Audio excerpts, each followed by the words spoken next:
దేవుని మాట వింటున్న ప్రతి ఒక్కరికి నా వందనాలు తెలియజేస్తున్నాను. ఈరోజు యెషయా గ్రంథము 13వ వచనం. బాధపెట్టువాడు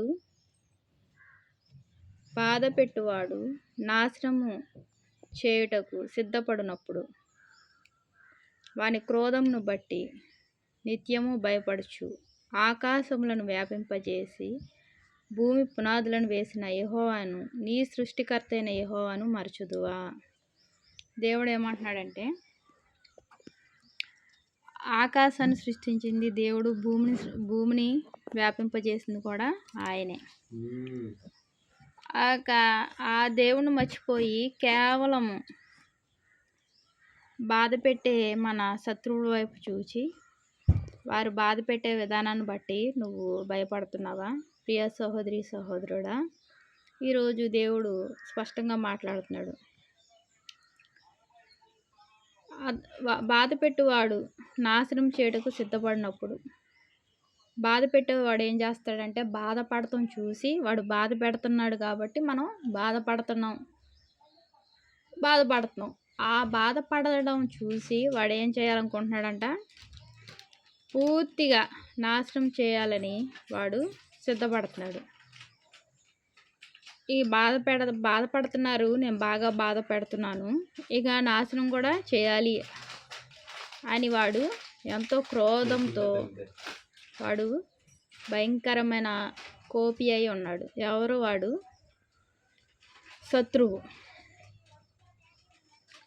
శత్రువు చాలా కోపంగా ఉన్నాడు మాట. దేవుణ్ణే శోధించాడు శత్రువు. మనం ఎంత అయినప్పటికీ మనకి ఆయన కృప ఉంది కాబట్టి వాడు మనల్ని ఏమీ చేయలేడు.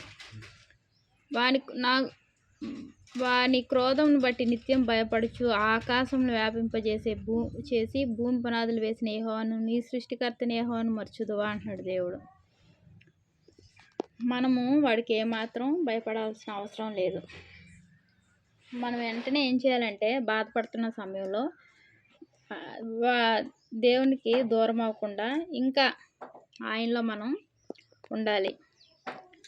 ఆయన్ని పట్టుకొని ఉండాలి, ఆయన హత్తుకొని ఉండాలి, ఆయన చేతుల్లో ఉండాలి. ఆయన చేతుల్లో నుంచి ప్రక్కకి వెళ్ళిపోకూడదు మన బాధను చూసుకొని. ఎప్పుడైతే మనకు శత్రువు బాధ పెడుతున్నాడో వెంటనే మనం ఆయన హస్తాల్లోకి వెళ్ళిపోయినప్పుడు మనకి సురక్షితంగా ఉంటాము, క్షేమంగా ఉంటాం, నెమ్మదిగా ఉంటాం, సంతోషంగా ఉంటాం, ఆనందకరంగా ఉంటాం. బాధ కూడా ఉండదు, వెళ్ళిపోతుంది. వెంటనే ఆయన హస్తాల్లోకి వెళ్ళిపోతే వెంటనే వెళ్ళిపోతుంది. అది ఏ సమస్య అయినా అవ్వచ్చు, ఏ కారణమైనా అవ్వచ్చు, వెంటనే అది తొలగిపోతుంది, మన నుంచి దూరం అయిపోతుంది. శత్రువు నాశనం చేయాలి అనుకునేటప్పుడు, మనం బాధపడుతున్నప్పుడు, మనం వాడు ఇంకా నాశనం చేసి వాడు పూర్తిగా మన పతనాన్ని చూడాలి అనుకున్నప్పుడు మనం ఏం చేయాలంటే, వాడు ఆ రీతిగా ఆశిస్తున్నాడు శత్రువు అంటే వేరొకరు కాదండి. శత్రువు అంటే ఎవరు? మన యొక్క దేవుల్లో మనం బాగా ఎదుగుతున్నప్పుడు శత్రువు అంటే సాతాను. ఆ సాతాన్ని మనం ఏ రీతిగా ఎదిరించాలంటే,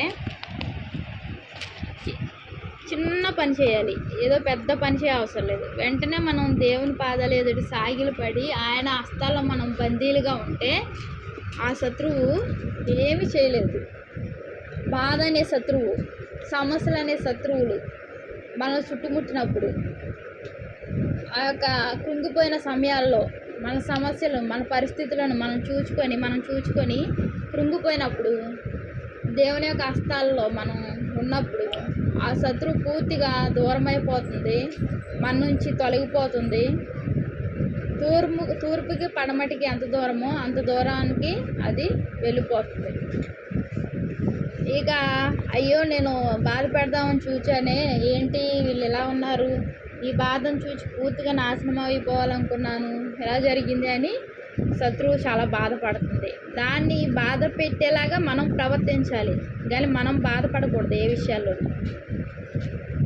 ప్రియ సహోదరి సహోదరులారా, స్నేహితులారా, మీ యొక్క శ్రమలను, మీ కష్టాలను, మీ సమస్యలను పరిగణలోనికి తీసుకొని బాధపడుతూ కృంగిపోతూ పతనమైపోతున్నామే, ఇదేంటి పరిస్థితి, క్రింద పడిపోతున్నాము, జారిపోతున్నాము, ఈ సమస్యల వలయంలో చిక్కబడి లేవలేని పరిస్థితిలో ఉన్నాము అని అనుకుంటున్న సమయంలో అది ఎంతగానో సంతోషపడి గంతులు వేసి మంచి పార్టీ చేసుకుంటుంది శత్రువు. వెంటనే మనం ఏం చేయాలంటే, అసలు మనం లేవలేము, కృంగిపోతున్నాము, ఈ సమస్యల వలయంలో చిక్కుకున్నాము అన్న మన సందేహాలను ప్రక్కన పెట్టి మనం వెంటనే దేవుని పాదాలు ఎదుట సాగిలపడి ఆయన హస్తాల్లో మనం బందీలుగా ఆయన హస్తాల్లో చిక్కుకుంటే మనం సురక్షితంగా క్షేమంగా ఉంటాం. ప్రియ సహోదరి సహోదరులారా, వాడు ఏమాత్రం ఏమీ చేయలేడు. నాశనం చేయాలనుకున్నవాడు పూర్తిగా దూరం అయిపోతాడు. అయ్యో, అనవసరంగా నేను వీరి జోలికి వచ్చాను కానీ నాకు ఏ ప్రయోజనం లేదని వేరొక చోటికి వెళ్ళిపోతాడు. మనం మాత్రం ఆనందంగా ఆయన పట్టుకొని ఉన్నాం కాబట్టి సంతోషంగా ఉంటాము. ఏమాత్రం కృంగిపోవద్దు దయచేసి. ఎన్నోసార్లు నువ్వు చూసావు, దేవుడు నీకు ఎన్నో సహాయాలు చేసుకుంటూ వచ్చాడు కాబట్టి నువ్వు కృంగిపోవద్దు, జడియవద్దు, భయపడవద్దు, బాధపడవద్దు, ఏమాత్రం అలసిపోవద్దు, సొలసిపోవద్దు. దేవుని యొక్క హస్తాల్లో మనం ఉన్నాం కాబట్టి, ఆయన మనల్ని పట్టుకొని ఉన్నాడు కాబట్టి మనకన్నీ దేవుడు మేలు కలిగి చేసే దేవుడుగా ఉన్నాడు. ప్రియ సహోదరులారా, ఆకాశం వ్యాపింపజేసిన దేవుడు, భూమి పునాదులు వేసిన యెహోవా, సృష్టికర్తైన యెహోవాను మనము మరవకుండా విడవకుండా మనం ఆయన్ని సేవిద్దాం. ఆయన యొక్క పాదాలను పట్టుకుందాం. ఆయన యొక్క బలమైన హస్తాల్లో బలవంతులుగా ఉంటాం. దేవుడు గొప్ప దేవుడు, విజయం ఇచ్చే దేవుడు. మనం నాశనానికి అప్పచెప్పే దేవుడు కాదు. మనం కృంగిపోతూ ఉంటే చూచి ఓర్చుకునే దేవుడు కాదు ఆయన. మనం బాధపడుతూ ఉంటే ఆయన కూడా బాధపడే దేవుడుగా ఉన్నాడు. ప్రియ సహోదరి సహోదరులారా, అయ్యో నా బిడ్డలకి ఇంకా మేలైంది చేయాలనుకుంటున్నాను, చిన్న వాటికి ఇలాగా బాధపడుతున్నారే అని ఆయన ఎంతగానో బాధపడుతున్నాడు. మన పట్ల ఆయన కార్యాలు ఎంతో గొప్పవిగా, చాలా ఆశ్చర్యకరమైనవిగా, ఆనందకరమైనవిగా ఉన్నాయి. కాబట్టి మనం దేవుణ్ణి మరువకుండా విడవకుండా ఆయన్ను సేవిద్దాం. ప్రార్థన చేసుకుందాం.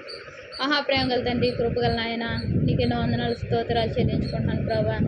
సాతాను మమ్మల్ని కృంగదీసి ప్రభా నాశనం చేయాలని చూసినప్పటికీ ప్రభా నాయన,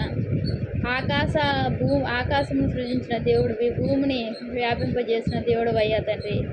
కృపగల దేవ, నిన్ను మరువకుండా నీ హస్తాల్లో ఉన్నప్పుడు ప్రభా మరువని దేవుడు అయ్యా తండ్రి నాయన. మేము మర్చిపోయి ప్రక్క జరిగితే తండ్రి నాయన, మాకు కృంగుబాటు, వేదన తండ్రి నాయన యేసయ్య, నీ హస్తాలు ఎప్పుడైతే నీ హస్తాల్లోకి వస్తామో మాకు సంతోషము, సమాధానం అన్నావు ప్రభా. మరువకుండా నిన్ను నిత్యము ప్రభా సేవించడానికి మాకు కృప చూపించండి అయ్యా.